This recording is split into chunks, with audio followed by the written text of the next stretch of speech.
Hoje é dia do resumo da semana.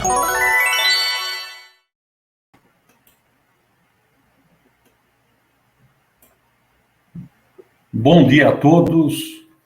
Hoje, sábado, 11 de setembro de 2021, e nós estamos aqui para realizarmos mais um resumo da semana, as atividades do Paixão Lusa nos canais de YouTube e também no Facebook do Paixão Lusa.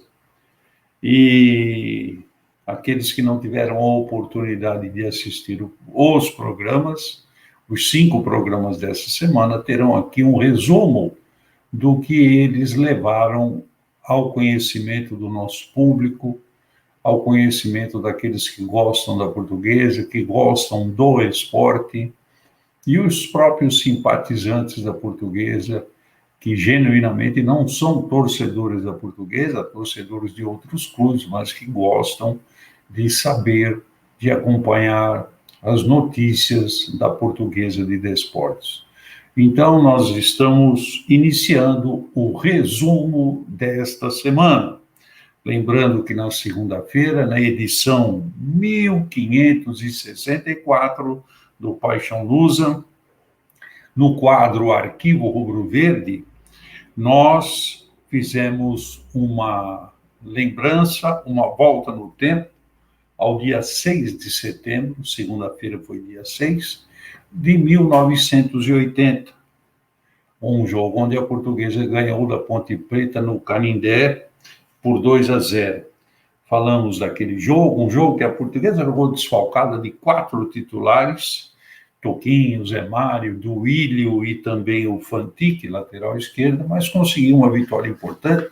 E nesse dia, uma curiosidade, o Daniel Gonzalez, que fez o primeiro gol da Portuguesa, na cobrança de uma falta, cobrou a falta de uma forma tão perfeita que depois do jogo, o Carlos, o chamado Carlos Ganso, goleiro da Ponte Preta, do Corinthians, da própria Portuguesa, passou na Portuguesa, foi pouco tempo, mas chegou a envergar a camisa 1 da Portuguesa, o goleiro de seleção brasileira. O que ele disse depois do jogo? A bola do Daniel Gonzalez era impossível de defender. E essa situação ficou, essa frase dele ficou cravada na história, né? A bola do Daniel era impossível de defender.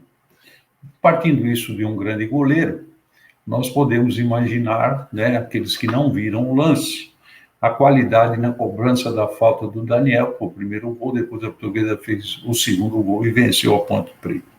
Então, abordamos esse jogo na abertura do programa, depois falamos as primeiras dicas do jogador misterioso, que ele não era da base, veio de fora, mas a dica que mais marcou o nosso público foi que o nome dele era o mesmo de um antigo apresentador de televisão de um programa musical que era ao vivo, numa rede de televisão antiga, que era a TV Tupi, né?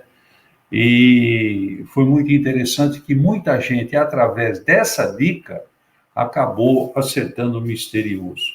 E depois, com uma atração maior do nosso programa, nós fizemos toda a análise do jogo Portuguesa 0, Cianorte 0, realizado exatamente há uma semana, sábado último, lá em Cianorte, interior do Paraná, onde as duas equipes visivelmente se acomodaram com aquele 0-0, porque interessava os dois. De um lado, com a derrota do Santo André para o Bangu, 2-0, e depois o Santo André ainda conseguiu diminuir para 2-1, mas com 2-0, a Portuguesa, mesmo empatando em Cianorte, mantinha a primeira colocação do grupo e, por seu turno, Cianorte, com empate, garantia sua classificação no G4 do grupo 7 da Série D.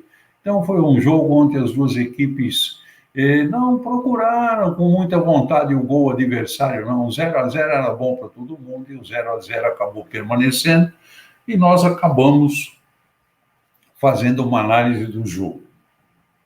Analisamos também a rodada, a surpreendente vitória do Bangu contra o Santo André aí no Distrital de Diadema, Muitos não acreditavam que o Bangu pudesse obter a classificação, acabou obtendo, né? Um time que lutou muito e que acabou ajudando a Portuguesa. Ele que foi tão cruel com a Portuguesa, que roubou 5 pontos da Portuguesa na fase de classificação, esse Bangu, ganhando do Santo André, proporcionou à Portuguesa a alternativa até de empatar lá em Cianorte, que mantinha a primeira colocação do grupo.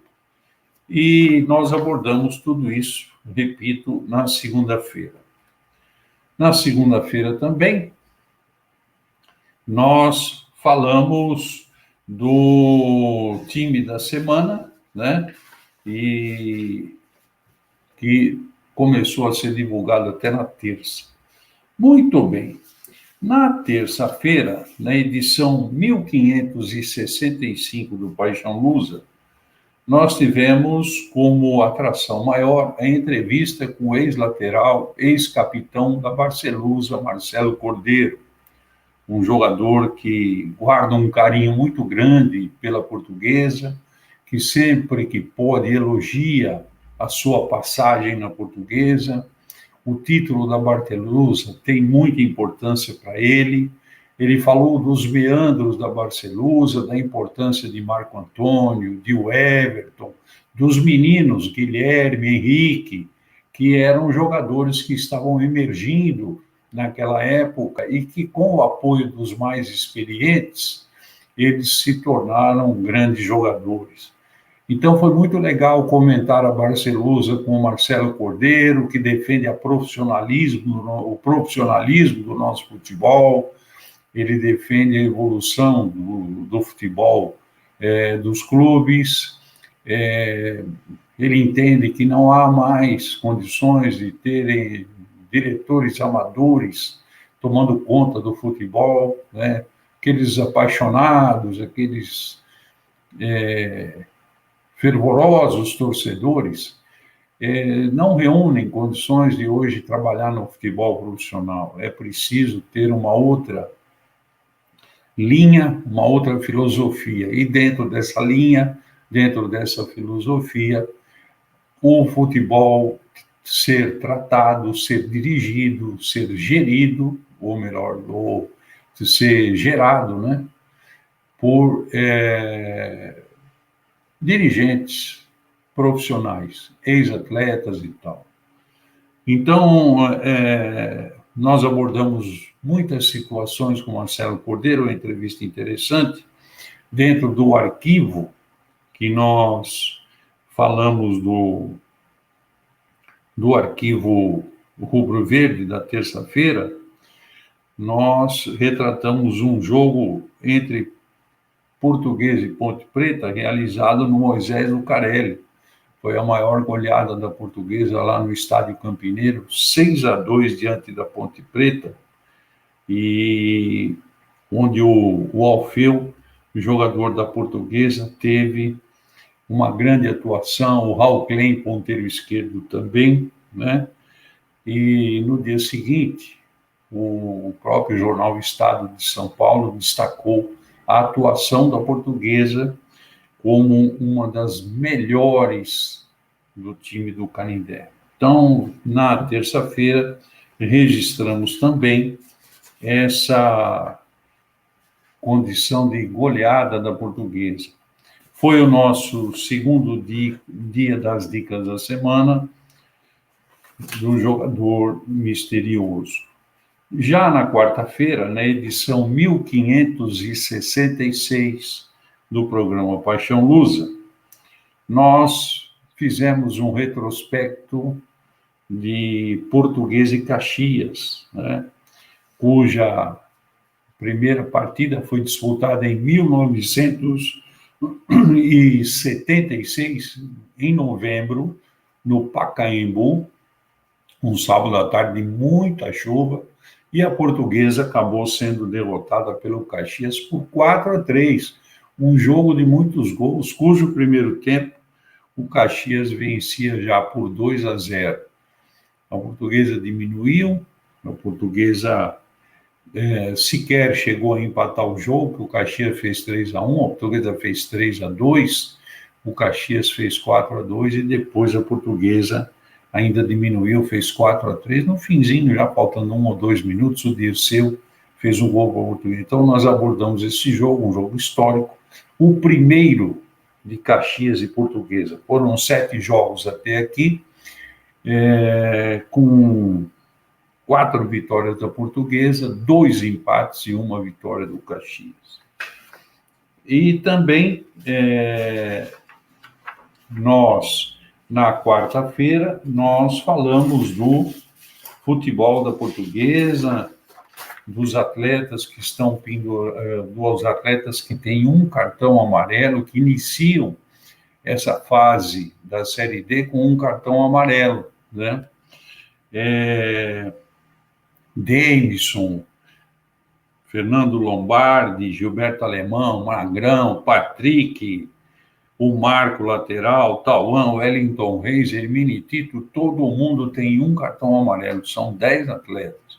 Então, nós falamos disso, falamos dos treinamentos que a Portuguesa fez na terça-feira, foram treinamentos na parte da manhã, na parte da tarde.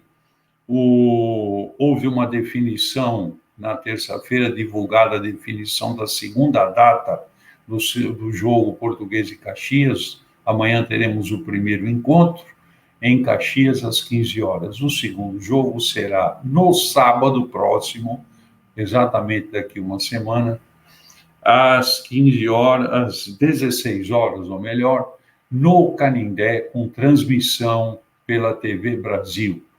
Então, é um fato importante a Portuguesa ter aí uma das suas partidas transmitidas pela televisão. E falamos do futebol feminino, infelizmente amargou mais uma derrota no Campeonato Paulista, né? Fizemos uma projeção para o futebol sub-20 da Portuguesa, que na quinta-feira enfrentou o Corinthians, e esses foram os principais assuntos da quarta-feira. Na quinta-feira, na edição 1567, nós abordamos o jogo Portuguesa e Corinthians, do dia 9 de setembro de 1923, e nós escolhemos esse jogo por se tratar da primeira vitória da Portuguesa diante do Corinthians. A Portuguesa foi fundada em 14 de agosto de 1920, e no dia 9 de setembro de 1923, a Portuguesa conseguiu a primeira vitória diante do Corinthians, foi 1-0. Quem marcou o gol foi o Filó, um dos maiores jogadores do Brasil da época, que foi para a Itália. Foi bem sucedido na Itália a ponto de defender a seleção italiana na Copa do Mundo e foi campeão. Foi em 38 na França, né? E a Portuguesa, então, acabou vencendo o Corinthians. Foi a primeira vitória da Portuguesa contra o Corinthians, né? E a curiosidade também é que o árbitro escalado para apitar o jogo não compareceu, não deu satisfação, e os clubes ficaram lá esperando por volta de 1 hora, até que, por sugestão dos cronistas esportivos da época, como a delegação do Flamengo estava lá, o Flamengo tinha feito um jogo amistoso aqui em São Paulo, foi sugerido que o Orestes, jogador do Flamengo, apitasse o jogo. Ele acabou aceitando o desafio, apitou, mas os jornais do dia seguinte comentavam que ele não queria a derrota do Corinthians, porque ele assinalou 2 pênaltis contra a Portuguesa, que absolutamente não tinham acontecido, pênaltis inexistentes. E aí o primeiro deles, o Mesquita, goleiro da Portuguesa, defendeu, e depois o outro, já mais adiantado no jogo, o zagueiro do Corinthians, o Deldébio, bateu forte, a bola acabou batendo no travessão e voltou. E o Corinthians não teve jeito senão amargar a derrota 1-0 para a Portuguesa, mesmo com a fortíssima colaboração do Orestes Moura Pinto, que era jogador do Flamengo. E para aqueles que gostam de curiosidades, os dois bandeirinhas, os dois auxiliares de linha, também foram jogadores do Flamengo. Estavam lá assistindo o jogo, o Flamengo estava em São Paulo, Corinthians e Portuguesa, um grande jogo, casa cheia, lá na Chácara da Floresta, Campo da Floresta, e aí sobrou para mais dois lá, para bandeirarem, ajudarem o jogo. Então, esse foi um dos assuntos da quinta-feira, além da entrevista com o Leonardo Bandeira, um gaúcho de Caxias, torcedor do Caxias, acompanha o Caxias desde quando começou a gostar de futebol, contou algumas situações do Caxias, foi muito importante tê-lo no nosso programa, foi muito gostoso e, sem dúvida nenhuma, passou informações, assim, históricas, algumas atuais, do próprio Caxias, da origem do Caxias. O Caxias foi uma ala que, não satisfeita com algumas coisas que acontecia no Juventude, que é o seu maior rival da cidade, né? Acabou saindo e aí derivou para a fundação do Caxias. Muito bem.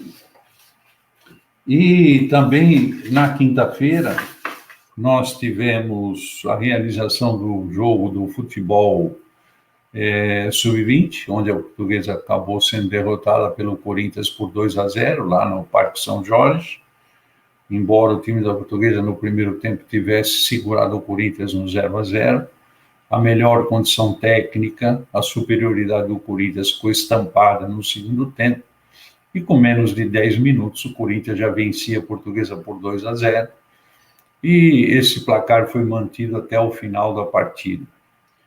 E a Portuguesa segue numa colocação muito ruim no grupo, é a sexta colocada com apenas 2 pontos provenientes de 2 empates. E o Corinthians segue líder, agora com 14 pontos. Na quinta-feira também, o Caxias fez o seu primeiro treino coletivo, e nós abordamos aqui com a importância que todo adversário da Portuguesa merece e com as atenções que a Portuguesa deve ter com todos eles. Então, nós trouxemos ao conhecimento do público o treinamento do Caxias, aquilo que se propôs o técnico Rafael Jacques, técnico do Caxias. Ele testou uma equipe com uma situação de 4-3-3, taticamente falando, para depois mudar para um 3-5-2.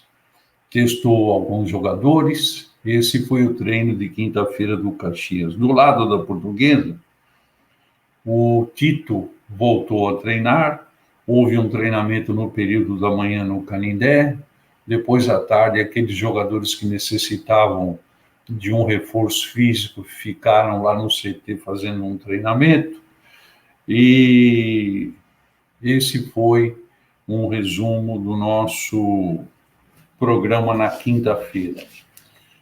E ontem nós tivemos, na edição 1568 do Paixão Lusa, a belíssima entrevista do presidente Paulo César dos Santos, presidente do Caxias, que expôs uma série de assuntos relativos ao Caxias, claro, para até que a gente raciocine, observe como os outros clubes conduzem suas atividades, como são direcionadas as metas, as decisões, né, dos outros clubes cujo futebol é o maior produto, o produto mais visado, o produto que tem a vitrine mais exposta do clube. E ele falou da duração dos mandatos do Caxias, falou das possíveis reeleições, abordados sobre o Conselho Deliberativo do Caxias, são perto de 200 conselheiros, mais dos 200, 120 dão o ar da sua graça, estão sempre acompanhando e colaborando com o clube. Disse que, em média, são 4, 5 reuniões por ano, a frequência dos conselheiros é relativa, como ele colocou, não há inadimplência no conselho, não há inadimplência no conselho, cada conselheiro paga R$ 280 por mês, R$ 280 por mês. O Estatuto do Caxias, ele é mudado de acordo com aquilo que eles entendem que precisa mudar. O Conselho Deliberativo, os 3 membros que compõem o COF, 3 membros que compõem o COF, a renda do a cota do Campeonato Gaúcho por volta de R$ 1.200.000. Hoje o Caxias tem uma pendenga financeira, uma situação de ação trabalhista para ser resolvida, ou seja, o Caxias é um clube que está sendo reorganizado, está sendo remodelado e se fortalecendo para buscar um espaço melhor no cenário nacional. Disputa a primeira divisão gaúcha, a divisão principal, e claro que o objetivo da turma do Caxias é ver o time disputando uma série maior no cenário brasileiro, como é da própria Portuguesa.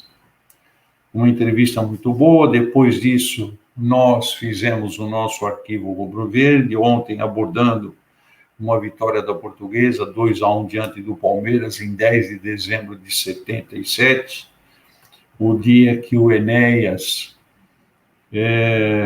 driblou todo a defesa do Palmeiras, né? Todo não, mas foram 3 zagueiros que ele driblou. Quando veio o Leão, ele driblou o Leão também. O Leão não teve jeito, derrubou o Enéas, pênalti que o Marinho, lateral direito, cobrou e fez o gol. A Portuguesa ganhou de 2-1, um jogo importante, um jogo bom, e um pouquinho da história de 10 de setembro foi contada ontem. Ao longo da semana nós falamos do time de setembro, né? Nós já temos 50 acertadores, e ontem também abordamos o quadro A Bola do Dia, onde nós colocamos a importância do foco dos jogadores da Portuguesa diante do Caxias amanhã em Caxias. Que alguns jovens do elenco da Portuguesa, que esses jovens não se percam, né, pela sedução da viagem, talvez para alguns aí a primeira vez de avião, essas coisas. Então, às vezes, escapa um pouco do controle o foco. E a Portuguesa precisa estar focada, comprometida, determinada para tentar sair de Caxias com um resultado bom, um resultado positivo. Então, é preciso que isso não seja desvirtuado, né? E foi isso que nós abordamos no nosso comentário de ontem, a bola do dia.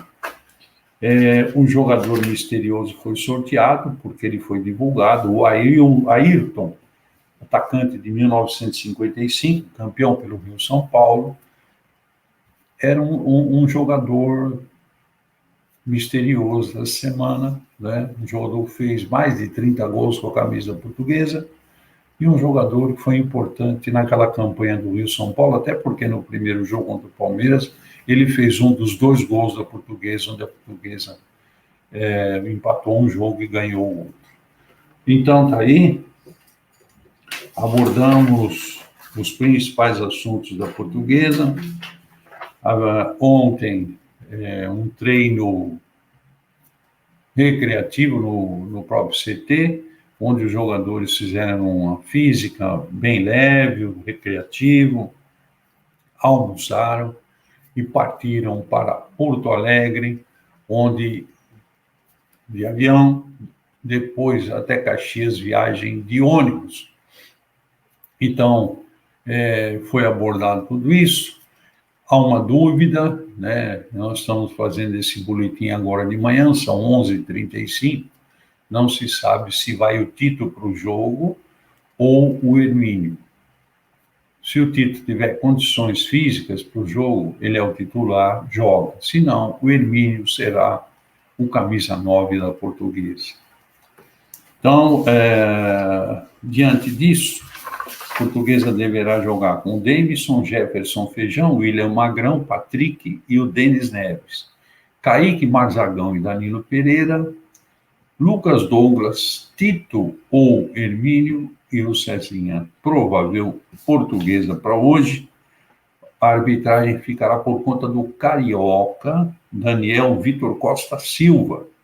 Os auxiliares também do Rio de Janeiro, Diego Luiz Couto Barcelos e o Rafael Gomes Rosa. O Caxias, o técnico o Rafael Jacques, ainda não divulgou a equipe oficial, mas deve ser num 3-5-2, que melhor se ajustou a equipe da Serra Gaúcha. Mas Marcelo Pitol, o goleiro, Eric Rafael Lima e Lucas Rocha na defesa, 3 zagueiros.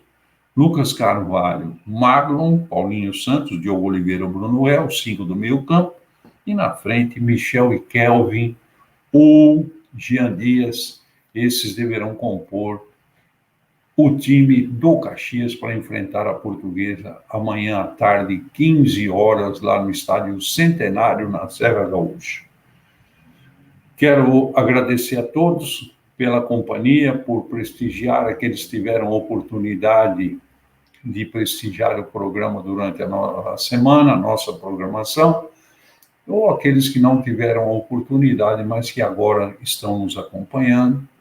Eu agradeço a companhia, o prestígio de todos, esses amigos da família Paixão Luz, através dos canais de YouTube e também de Facebook.